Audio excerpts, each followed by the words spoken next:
Joe, new details just in. We now know what these Navy SEALs were doing when they flew into this remote area of eastern Afghanistan. An administration official confirming the SEALs were on a mission to try and rescue other troops. They were functioning as what the military calls a quick reaction force, moving into these remote mountains to try and help out another unit that had been pinned down in a firefight and needed help. As you say, 31 Americans dead in this helicopter incident.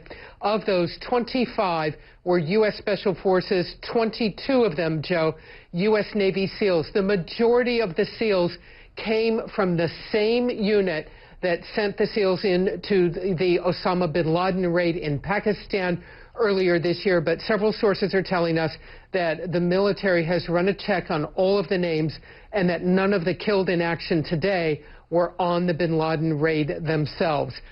This, however, is shaping up to be one of the most tragic days, not just for the U.S. military, but for the special operations community, which has really been carrying a very heavy combat load in eastern Afghanistan, doing these raids, doing these missions day after day, night after night. Joe? So you say we also know that they were under fire at the time, or at least there was some enemy fire at the time.